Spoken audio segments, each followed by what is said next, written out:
Friends, welcome back to our channel. 5ാം ക്ലാസ്സിലെ മാത്സിൻ്റെ ക്വസ്റ്റ്യൻ പേപ്പറിലേക്ക് എല്ലാ കൂട്ടുകാർക്കും സ്വാഗതം. ഇതൊരു മോഡൽ ക്വസ്റ്റ്യൻ പേപ്പറാണ്, നമ്മുടെ സമഗ്രയുടെ ക്വസ്റ്റ്യൻ പേപ്പറാണ്. അപ്പോൾ എന്തൊക്കെയാണ് ഇതിൽ വന്നിട്ടുള്ള ക്വസ്റ്റ്യൻസ്, അവയുടെ ആൻസേഴ്സ് എന്തൊക്കെയാണെന്ന് നമുക്ക് നോക്കാം. ഒന്നാമത്തെ പ്രവർത്തനം, ചുവടെ കൊടുത്തിരിക്കുന്ന അളവുകളുമായി ബന്ധപ്പെട്ട ചോദ്യങ്ങൾക്ക് ഉത്തരം എഴുതുക. എ ചോദ്യം, ഒരു സെൻറ്റിമീറ്ററിനെ 10 സമഭാഗങ്ങളാക്കിയാൽ ഒരു ഭാഗത്തിൻ്റെ നീളം എന്ത് എന്നാണ് ചോദിച്ചിട്ടുള്ളത്. അപ്പോൾ ഒരു സെൻറ്റിമീറ്റർ ആണ്, ഇതിനെ 10 സമഭാഗങ്ങൾ ആക്കുകയാണ്. എന്താണ്, ഇതിനെ 10 എണ്ണമായിട്ട് ഡിവൈഡ് ചെയ്യുകയാണ് നിങ്ങൾ ചെയ്യേണ്ടത്. ഓക്കെ, അപ്പോൾ ഇതിൻ്റെ ഒരു മീറ്റർ, ഒരു ഭാഗം എന്ന് പറയുന്നത്, ഈ ഭാഗം എന്ന് പറയുന്നത് എത്രയായിരിക്കും? 10 സെൻറ്റിമീറ്റർ എന്ന് പറഞ്ഞു കഴിഞ്ഞാൽ എന്താണ്, അവിടെ അതിന് 10 ഭാഗങ്ങളാക്കുമ്പോൾ അതൊരു മില്ലിമീറ്റർ ആയിരിക്കും അല്ലേ. അപ്പോൾ ഇതിൻ്റെ നീളം എന്ന് പറയുന്നത് 1 മില്ലിമീറ്റർ ആയിരിക്കും. അപ്പോൾ ഉത്തരം എത്രയാണ്? 1 മില്ലിമീറ്റർ ആണ്. Okay, 1 millimetre. ഇനി രണ്ടാമത്തെ ചോദ്യം, 8 സെൻറ്റിമീറ്റർ 7 മില്ലിമീറ്റർ, ആകെ എത്ര മില്ലിമീറ്റർ ആണെന്ന് ചോദിച്ചിട്ടുണ്ട്. 8 സെൻറ്റിമീറ്റർ എന്ന് പറഞ്ഞു കഴിഞ്ഞാൽ അവിടെ എത്രയാണ്? 80 മില്ലിമീറ്റർ ആണ്.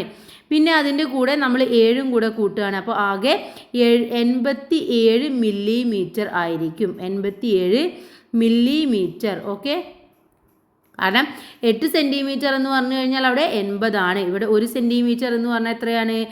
10 ആണെന്ന് നമ്മൾ മനസ്സിലാക്കിയിരുന്നു അല്ലേ. 10 മില്ലിമീറ്റർ ആണ്. അതിനെ 10 ഭാഗങ്ങളാക്കിയപ്പോഴാണ് നമുക്ക് 1 മില്ലിമീറ്റർ കിട്ടിയത്.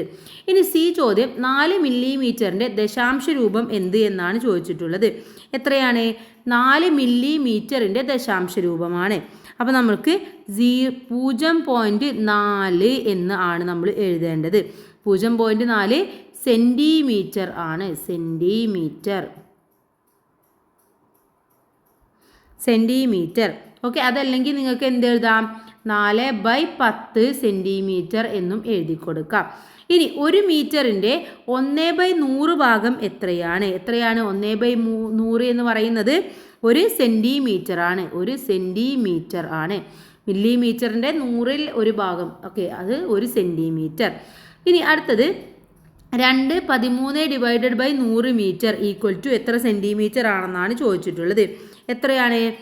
ഇവിടെ നമുക്ക് മനസ്സിലാക്കേണ്ടത് 13 ആണല്ലേ. 100ൽ 13 ആണ്. 100ൽ 13 എന്ന് പറയുമ്പോൾ 13 സെൻറ്റിമീറ്റർ തന്നെയാണ്. 13 സെൻറ്റിമീറ്റർ തന്നെ. ഇവിടെ 2 ഉണ്ട്. 2 എന്ന് പറയുന്നത് 200 ആണ്. അപ്പോൾ 213 സെൻറ്റിമീറ്റർ ആയിരിക്കും. 213 സെൻറ്റിമീറ്റർ. ഇനി നമുക്ക് രണ്ടാമത്തെ പ്രവർത്തനത്തിലേക്ക് കിടക്കാം. രണ്ടാമത്തെ പ്രവർത്തനം, ABCD എന്നിങ്ങനെ 4 ഭാഗങ്ങൾ തന്നിട്ടുണ്ട്. ചിത്രത്തിൽ ഷെയ്ഡ് ചെയ്തിരിക്കുന്ന ഭാഗങ്ങളെ സൂചിപ്പിക്കുന്ന സംഖ്യകൾ ചുവടെ നൽകിയിരിക്കുന്നു. ഭിന്ന രൂപങ്ങൾ സൂചിപ്പിക്കുന്ന ചിത്രത്തിൻ്റെ പേര് കണ്ടെത്തി എഴുതാനാണ് പറഞ്ഞിട്ടുള്ളത്. അപ്പോൾ ഓരോന്നായിട്ട് നമുക്ക് നോക്കണം. ഒന്നാമത്തെ എന്താണ്? 5/8 ആണ്. 5/8 വരുന്നത് ഇതിൽ ഏതാണെന്നാണ് നമ്മൾ ആദ്യം നോക്കേണ്ടത്. ഇവിടെ A എന്ന് പറയുന്നത് എത്രയായിരിക്കും കൂട്ടുകാരെ? A എന്ന് പറയുന്നത് എത്രയാണ്? 1/3 ആണ്. കാരണം ഇതിന് 3 ഭാഗങ്ങളാണുള്ളത്. 1, 2, 3 ഭാഗങ്ങളുണ്ട്. അതിൽ ഒരു ഭാഗമാണ് ഷെയ്ഡ് ചെയ്തിട്ടുള്ളത്. ഇനി ഇതിനോ 1, 2, 3, 4, 5, 6, 7, 8 ഭാഗങ്ങളാണുള്ളത്. 8 ഭാഗങ്ങളാണുള്ളത്. അതിൽ എത്ര ഭാഗം ഷെയ്ഡ് ചെയ്തിട്ടുണ്ട്? 1, 2, 3, 4, 5 ഭാഗങ്ങൾ ഷെയ്ഡ് ചെയ്തിട്ടുണ്ട്. ഇനി അടുത്തതിന് ആകെ 2 ഭാഗങ്ങളാണുള്ളത്. അതിലെ ഒരു ഭാഗമാണ് ഷെയ്ഡ് ചെയ്തിട്ടുള്ളത്. ഇനി അടുത്തതെന്ന് പറയുന്നത് 1, 2, 3, 4 ഭാഗങ്ങളുണ്ട്. അതിലെ 3 ഭാഗം ഷെയ്ഡ് ചെയ്തിട്ടുണ്ട്. നമുക്ക് വളരെ ഈസി ആയിട്ട് ഉത്തരം എഴുതാൻ പറ്റും. ഇവിടെ 5/8 എന്ന് പറയുന്നത് ഏത് ചിത്രമാണ്? B ആണ്. ഇനി 1/2 എന്ന് പറയുന്നത് ചിത്രം C ആണ്. 1/3 എന്ന് പറയുന്നത് A ആണ്. അടുത്തത് 3/4 എന്ന് പറയുന്നത് D ആണ്. ഇങ്ങനെയാണ് നിങ്ങൾ ആൻസർ എഴുതേണ്ടത്. അപ്പോൾ ഇങ്ങനെ ചോദ്യം വന്നു കഴിഞ്ഞാൽ നിങ്ങൾ ആദ്യം എന്ത് ചെയ്യണം? ഈ ഷെയ്ഡ് ചെയ്തത് ഇതുപോലെ നിങ്ങൾ എഴുതി വെക്കുക. അതിനുശേഷം ഈസി ആയിട്ട് നിങ്ങൾക്ക് കണ്ടുപിടിക്കാൻ വേണ്ടി പറ്റും. ഇനി ഇതിലെ B ചോദ്യം നോക്കാം. ഒരു ചതുരം വരച്ച് അതിൻ്റെ 1/8 ഭാഗം ഷെയ്ഡ് ചെയ്യാനാണ് പറഞ്ഞിട്ടുള്ളത്. അപ്പോൾ ആദ്യം നമ്മൾ എന്ത് ചെയ്യണം? ഒരു സമചതുരം വരക്കണം അല്ലേ. ഒരു സമചതുരം നിങ്ങൾ വരക്കുക. ഒരു 4 സെൻറ്റിമീറ്റർ ഒക്കെ എടുത്തിട്ട് നിങ്ങൾ ഒന്ന് വരക്കുക. ഓക്കെ, സമചതുരം ആയിരിക്കണം. സമചതുരം എന്ന് പറയുമ്പോൾ ഇവിടെ 4 സെൻറ്റിമീറ്റർ ആണെങ്കിൽ ഇവിടെയും 4, ഇവിടെയും 4, ഇവിടെയും 4 ആയിരിക്കണം. ഇനി ഇതിന് നമ്മൾ എന്ത് ചെയ്യണം? 8 ഭാഗങ്ങളാക്കാനാണ് പറഞ്ഞിട്ടുള്ളത്. ഓക്കെ, അപ്പം നമ്മൾ ആദ്യം സെൻറ്റർ വരക്കുക. അതിനുശേഷം നമ്മൾ ഇപ്പോൾ 2 ഭാഗമായി, ഇപ്പോഴോ ഇപ്പം 4 ഭാഗമായി. ഇനി ഇപ്പോഴോ ഇപ്പം എത്ര ഭാഗമായി കൂട്ടുകാരെ? ഇപ്പോൾ 1, 2, 3, 4, 5, 6 ഭാഗങ്ങളായി. അപ്പോൾ ഇവിടുന്ന് ഒന്നും കൂടെ വരച്ചു കൊടുക്കുക. നിങ്ങൾ സ്കെയിൽ വെച്ച് കറക്റ്റായിട്ട് വരക്കുക. ഇപ്പോൾ 8 ഭാഗങ്ങൾ കിട്ടി. ഇനി ഇതിൻ്റെ ഒരു ഭാഗമാണ് നമ്മൾ ഷെയ്ഡ് ചെയ്യേണ്ടത്. അപ്പോൾ ഇതിൽ ഏതെങ്കിലും ഒരു ഭാഗം എടുക്കുക. എന്നിട്ട് ആ ഒരു ഭാഗം നിങ്ങൾ ഇതേപോലെ ഷെയ്ഡ് ചെയ്ത് കൊടുക്കുക. അപ്പോൾ ഇത് എത്രയാണ്? ഇത് 1/8 എന്നുള്ള ഒരു സമചതുരമായിട്ട് മാറുകയാണ് ചെയ്തത്. ഇതേപോലെയാണ് നിങ്ങൾ ചെയ്യേണ്ടത്. ഇനി അടുത്തത് പ്രവർത്തനം 3 ആണ്. ചുവടെ കൊടുത്തിരിക്കുന്ന അളവുകളുടെ ഭിന്നസംഖ്യ രൂപങ്ങൾ എഴുതാനാണ് പറഞ്ഞിട്ടുള്ളത്. 1.5 ലിറ്റർ പാല്. 1.5 ലിറ്റർ പാല് എന്ന് നമ്മൾ എങ്ങനെ എഴുതുക? 1 പിന്നെ നമ്മൾ അരം കൂടെ എഴുതണം അല്ലേ? അപ്പോൾ 1 1/2 എന്ന് എഴുതി കൊടുക്കുക. ഇനി 2.25 മീറ്റർ തുണി എങ്ങനെ എഴുതാം? 2 2.25 എന്ന് പറയുന്നത് 1/4 ആണ്. അപ്പോൾ 2.25 എന്നായി. ഇനി ഒരു വട്ടവും മറ്റൊരു വട്ടത്തിൻ്റെ 3ആയി ഭാഗിച്ചതിൽ 2 ഭാഗവും എന്നാണ് പറഞ്ഞിട്ടുള്ളത്. എന്താണ്? ഒരു വട്ടം, ആ വട്ടത്തിൻ്റെ ഒരു വട്ടം ഇനി മറ്റൊരു വട്ടത്തിനെ 3ആയിട്ട് ഭാഗിക്കുക. അപ്പോൾ എന്താണ്? മറ്റൊരു വട്ടം ഉണ്ടായിരിക്കും, അതിനെ 3ആയിട്ട് ഭാഗിക്കണം. അപ്പോൾ എത്രയായിരിക്കും? ആദ്യം നമ്മൾ എഴുതേണ്ടത് ഒരു വട്ടം എഴുതുക. പിന്നെ രണ്ടാമത്തേതിലെ 3ആയിട്ട് ഭാഗിച്ചത് അഥവാ 3/2 എന്ന് വരും. 3/2 എന്ന് വരും. 3/2 അല്ല, 2ൽ 3 ഭാഗമാണല്ലേ? അപ്പോൾ 2/3 തന്നെയാണ് വരിക. 1 2/3 എന്ന് വരും. ഇനി അടുത്തത് ഒരു വട്ടത്തെ 2ആയി ഭാഗിച്ചതിൽ പകുതിക്ക് തുല്യമായ ഭിന്നസംഖ്യ. ഒരു വട്ടമാണല്ലേ? ഒരു വട്ടത്തെ എന്ത് ചെയ്യണം? 8ആയി ഭാഗിക്കുക. ഓക്കെ, അപ്പോൾ 8ആയിട്ടാണ് നമ്മൾ ഭാഗിക്കുന്നത്. ആ ഭാഗിച്ചത് നമ്മൾ ആദ്യം എഴുതുക. 8ആയിട്ട് ഭാഗിച്ച് അതിനുശേഷം എന്താണ്? പകുതിക്ക് തുല്യമായ ഭിന്നസംഖ്യ. ഇതിന് തുല്യമായത് എന്ന് പറയുന്നത് 4/8 എന്നുള്ളതാണ്. ഓക്കെ, 4/8. ഇനി അടുത്തത് 1/3 മീറ്റർ നീളമുള്ള എത്ര കമ്പുകൾ ചേർത്ത് വെച്ചാൽ 1 മീറ്റർ ആകും എന്ന് ചോദിച്ചിട്ടുണ്ട്. 1/3 ആണ്. അപ്പോൾ എത്ര എണ്ണം വെക്കണം? 3 എണ്ണം വെക്കണം. 3 തവണ വെക്കുമ്പോഴാണ് അവിടെ എത്രയായിട്ട് 10 ആയിട്ട് കിട്ടുന്നത്. അപ്പോഴാണ് നമുക്കത് 1 മീറ്റർ ആകുന്നത്. ഇനി അടുത്തത് നോക്കാം. അടുത്തത് പ്രവർത്തനം 4 ആണ്. ഒരു ക്ലോക്കിലെ ചിത്രം തന്നിരിക്കുന്നു. ഈ ക്ലോക്കിൽ ഏതെല്ലാം സൂചികൾ ഉണ്ടെന്ന് ചോദിച്ചിട്ടുണ്ട്. ഏതൊക്കെ സൂചികളാണ് ഇവിടെ ഉള്ളത് കൂട്ടുകാരെ? ഇവിടെ നമുക്ക് സെക്കൻഡ് സൂചി ഉണ്ട് അല്ലേ? ആദ്യം നമുക്ക് എഴുതാം. സെക്കൻഡ് സൂചിയുണ്ട്.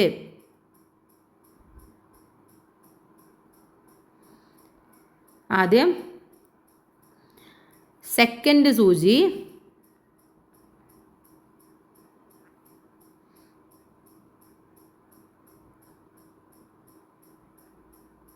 സെക്കൻഡ് സൂചി. പിന്നെയുള്ളത് മിനിറ്റ് സൂചിയുണ്ട്.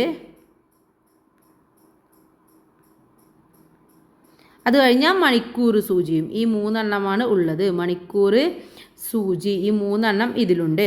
ഇനി ഏറ്റവും വേഗത്തിൽ കറങ്ങുന്ന സൂചി ഏതാണ് ഏറ്റവും വേഗത്തിൽ കറങ്ങുക? സെക്കൻഡ് സൂചിയാണല്ലേ? ഏറ്റവും വേഗത്തിൽ പോകുന്നത് സെക്കൻഡ് സൂചി. ഓക്കെ, സെക്കൻഡ് സൂചി.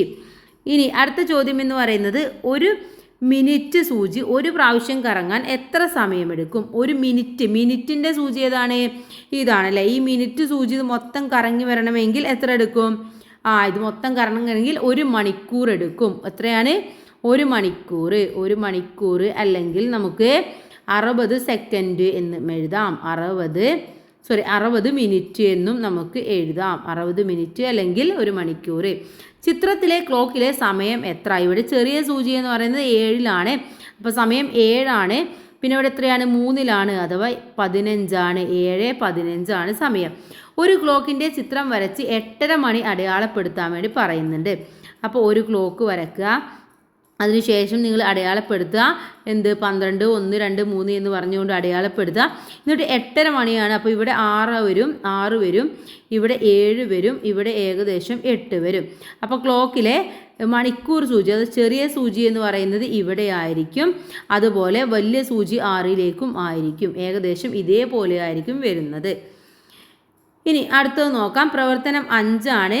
വട്ടത്തെ 8 സമഭാഗങ്ങളാക്കിയതിൽ ചില ഭാഗങ്ങൾ നിറം കൊടുത്തിരിക്കുന്നു ചിത്രമാണ് മുകളിൽ തന്നിരിക്കുന്നത്. ഓരോ ചിത്രത്തിനും അനുയോജ്യമായ 2 ഭിന്ന സംഖ്യാരൂപങ്ങൾ എഴുതാനാണ് പറഞ്ഞിട്ടുള്ളത്. അപ്പോൾ ഇവിടെ ഒന്നാമത്തേത് നോക്കാം. ഒന്നാമത്തേതിൽ എന്താണ് നമ്മൾ എഴുതേണ്ടത്? ഇതിൽ എത്ര പാട്ടാക്കിയിട്ടുണ്ടെന്ന് നോക്കണം. അല്ലേ? അപ്പോൾ എത്രയാണ്? 1 2 3 4 5 6 7 8. അപ്പോൾ നമുക്ക് ഒരു ഭിന്നസംഖ്യയായിട്ട് എഴുതാം. ഒന്ന് എന്ത് ചെയ്യാം? 8 ഭാഗങ്ങൾ ആക്കിയിട്ടുണ്ട്. അപ്പോൾ 8 ഇത് എത്രയാണ് ഷെയ്ഡ് കൊടുത്തിട്ടുള്ളത്? 2. അപ്പോൾ 2/8 എന്ന് എഴുതാം. ഇനി അതല്ലെങ്കിൽ നമുക്ക് എങ്ങനെ എഴുതാം? ഇതിൻ്റെ പകുതിയായിട്ട് 1/4 എന്നും എഴുതാം. ഈ 2 ഭിന്നസംഖ്യകളും എഴുതാം. ഇനി അടുത്തതിൽ എത്രയാണ്? ഇവിടെയും 1 2 3 4 5 6 7 8 8 തന്നെയാണ്. അപ്പോൾ 8 ഭാഗങ്ങൾ, അതിൽ ഷെയ്ഡ് ചെയ്തിട്ടുള്ള ഭാഗങ്ങൾ 4. അപ്പോൾ 4/8 എന്ന് എഴുതാം. ഇനി അല്ല എന്നുണ്ടെങ്കിൽ എന്താണ് നമ്മൾ മനസ്സിലാക്കുക? ഇത് 2 എണ്ണമാണെന്ന് മനസ്സിലാക്കുക. ഓക്കെ, ഇത് 2 സർക്കിളാണ്. ഓക്കെ, അപ്പോൾ 1 ഇതിൽ ഒരു ഭാഗം ഷെയ്ഡ് ചെയ്തിട്ട് മൊത്തം ഷെയ്ഡ് ചെയ്തിട്ടുണ്ട്. അപ്പോൾ 2 എന്താണ്? അപ്പോൾ 2 ഭാഗങ്ങളുണ്ട്, അതിൽ 1 ഷെയ്ഡ് ചെയ്തിട്ടുള്ളത്. അങ്ങനെയും നമുക്ക് മനസ്സിലാക്കാം.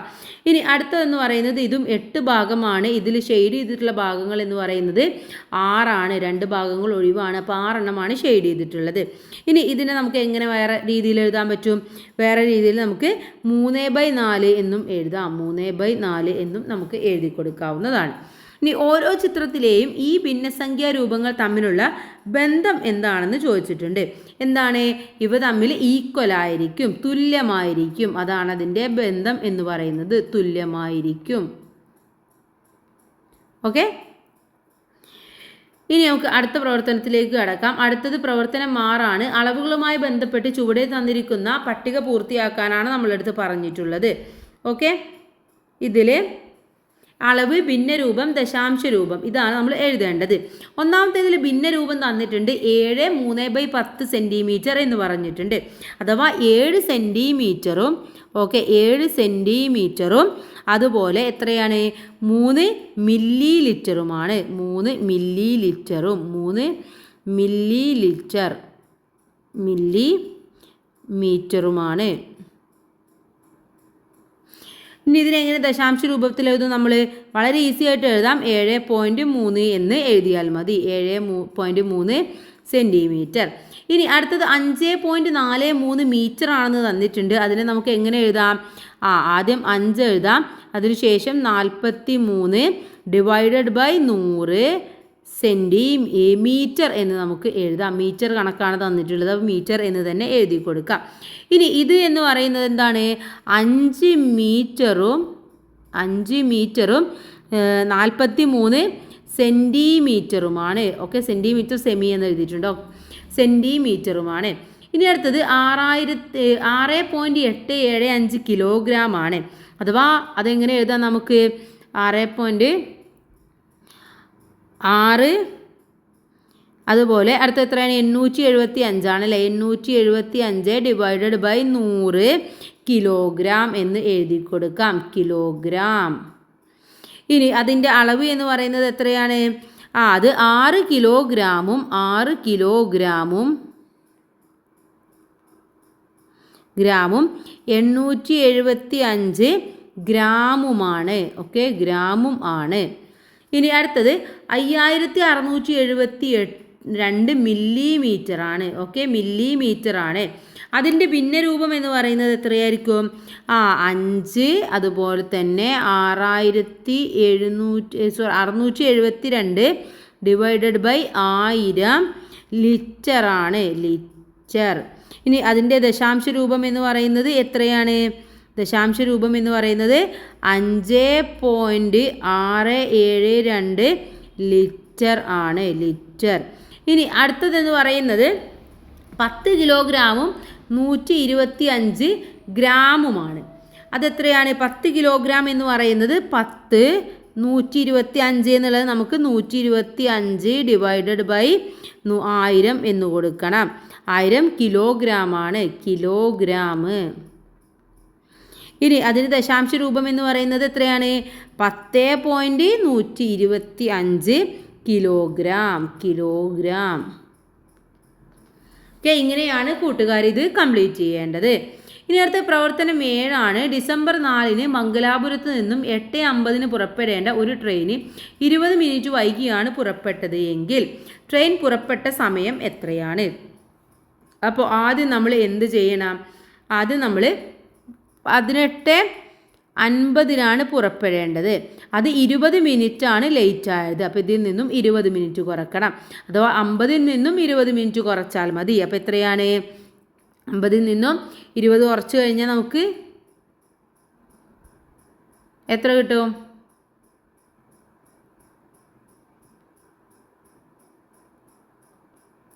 വൈകിയാണ് ക്വസ്റ്റ്യൻ മാറിപ്പോയി.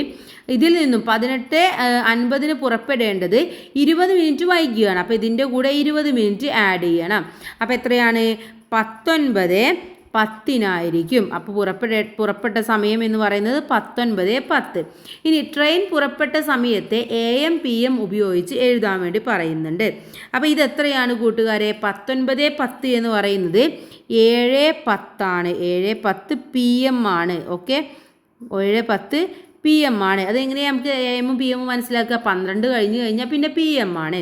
ഇനി ഈ ട്രെയിൻ തിരുവനന്തപുരത്ത് എത്തിച്ചേർന്നത് പിറ്റേ ദിവസം 11:30 എങ്കിൽ യാത്രക്ക് എടുത്ത സമയം എത്രയായിരിക്കും?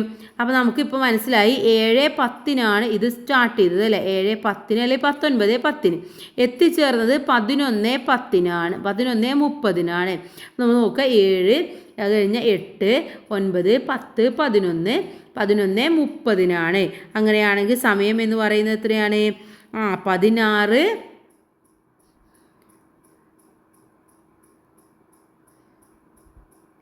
16:20 മണിക്കൂറാണ്. ഓക്കെ, മണിക്കൂറാണ്. കാരണം പിറ്റേ ദിവസമാണ് എത്തിയത്, അന്നല്ല. അതുകൊണ്ട് പിറ്റേ ദിവസം ആകുമ്പോൾ 16:20 മണിക്കൂർ എന്ന് വരും.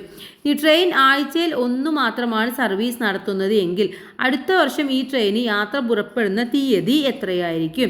ഇവിടെ എന്താണ്? യാത്ര ഡിസംബർ 4 അല്ലേ? ഇനി അത് അടുത്ത വർഷം എപ്പോഴായിരിക്കും? ജനുവരി 1 ജനുവരി 1 ഇനി പുറപ്പെടുന്നത്. ജനുവരി 1 ഓക്കെ, അപ്പോൾ ഇത്രയുമാണ് ഈ ഒരു ക്വസ്റ്റ്യൻ പേപ്പർ എന്ന് പറയുന്നത്. അപ്പോൾ എല്ലാ കൂട്ടുകാരും നന്നായിട്ട് എക്സാം എഴുതുക. All the best. Thanks for watching.